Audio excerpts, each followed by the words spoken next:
Hello, my name is Emily J. Hewitt, and this is my Physics 2212 Lab Report 1 on charged tapes. The main purpose of this lab was to create different charges on two pieces of tape, observing the interactions including transfer of electrons. In addition to performing the physical experiment, I created two computational models in GlowScript to estimate the amount of charge required for one tape to float above the other. The results indicated the charge on each piece of tape was 2.85 e to the negative 8, with 1.78 e to 11 excess electrons. The computational models were based on three major physics principles. The first is Coulomb's law, which describes the electric force between charged objects. The second principle is Newton's second law. Since the floating tape was approximately at rest, the net force was approximately zero. The third principle is gravity. Gravity acts downward on the tape with a force equal to mass times the gravitational acceleration. When the tape floated, the upward electric force approximately balanced the downward gravitational force. These principles form the basis of both computational models. The tape used in this experiment is approximately 8 inches, or about 20 centimeters long. The mass in the model was 0.0002 kilograms. The distance between the floating tapes was approximately 3 centimeters. For the system and surroundings analysis, I defined the floating tape as tape A as the system. Everything else, including tape B, was the surroundings. Potential sources of error, including touching the tape too much either with our hands or the table, or uneven charge distribution along the tape. It is important to note here that as we get into calculations and coding, our TA helped us a ton with this coding and calculations, and so a lot of this is what we relied on a lot of our calculations from him. I measured the electric charge using the line charge model was 2.8 10 to the negative 8 coulombs. The magnitude of the electric force calculated by the model was approximately 1.935 10 to the negative 3 newtons.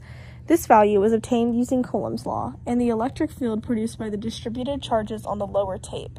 The magnitude of the gravitational force was approximately 1.962 times 10 to the negative 3 newtons. This value was calculated using the equation F equals mg, where mass was multiplied by the gravitational acceleration 9.81 meters per second squared. Because the electric force and the gravitational force are very close in magnitude, the model successfully represents the condition in which the tape is floating. In the first computational model, each tape was represented as a single point charge located at the center of the tape. Using this approximation, the estimated charge on one piece of tape was approximately 1.4 10 to the negative 8 coulombs. In the second computational model, each tape was represented as a line of evenly distributed charges.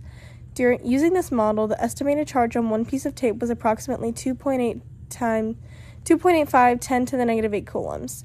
Several assumptions were made in both models, including air resistance being negligible, gravity being constant, and the charge distribution being uniform. This slide shows the function used to calculate the electric field.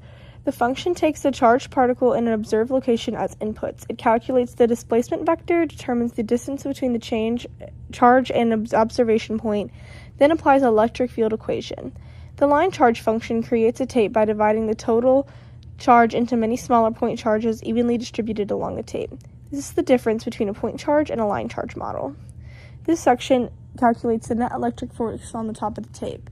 For every small element on top of the tape, the program calculates an electric field produced by every charge element at the bottom of the tape. The force is then calculated by the equation F equals QE. All individual forces are added together to determine the total electric force on the tape.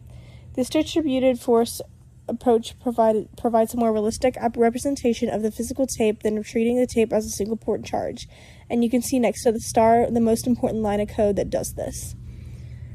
So what if and why? First, what if electrons were more positively charged and protons were more negatively charged? The results would be mostly similar because they would remain opposites. The negative would be attract to positive. Similarly, two pieces of tape would still repel as they would be in the same charge. Next, why do the point charge and line charge model produce different charge estimates? In the point model, the charge is treated as if it is in one concentrated area. While concise, it's not as realistic. The line charge treats the charge as if it has many spread out across the tape, giving a more realistic approach and making the line charge value closer to the actual value. In conclusion, this experiment demonstrated the relationship between electric force and gravity, showed how charge can be estimated using computational modeling, and illustrated how more realistic physical models can generally produce more accurate results. Thank you for listening.